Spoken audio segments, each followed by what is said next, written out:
Hi and welcome back to my channel. My name is Susan and today I'm going to show you how to make a tomato tart. Now this is a great recipe if you're tired of pizza or you have an abundance of tomatoes and you want to use them up. This is a wonderful recipe for that. Now you're going to start by using a baking tray and you're going to line that tray with some parchment paper. I like using parchment paper because it's an easy way to do a quick cleanup and you're not having to deal with a big mess.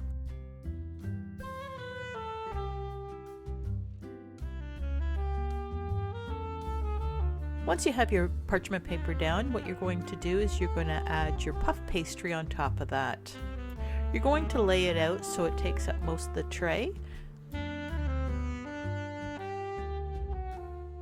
Now that you have your puff pastry on your tray, you're going to add some air holes into the pastry.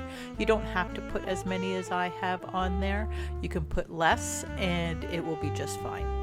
You're also going to score a 3/4 inch border all the way around the pastry. Here I'm using just the back of the fork. I wouldn't use a knife, just something that will just indent the pastry enough but not cut it. Now you're going to brush that border with 1 egg that has been beaten and you're going to brush it all around the pastry.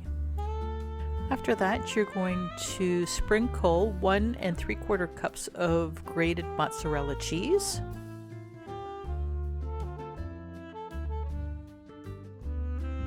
Over top of the cheese, you're going to sprinkle 1/2 teaspoon of dried oregano. And make sure that you stay within the border.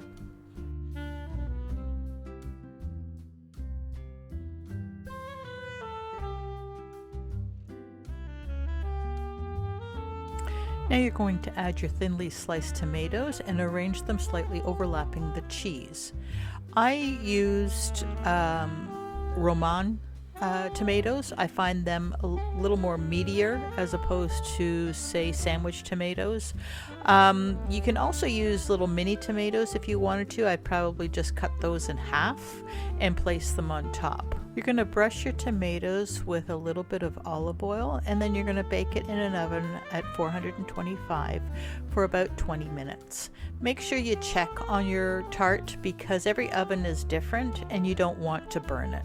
Now that your tomato tart is out of the oven, what you're going to do is you're going to add a little bit of salt and pepper on top of the tart, and then you're also going to add some fresh basil.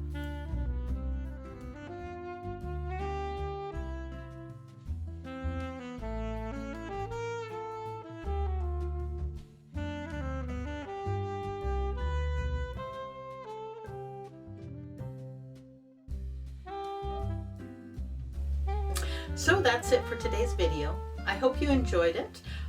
Remember to subscribe, like, and comment, and have a fantastic day. We'll see you next time.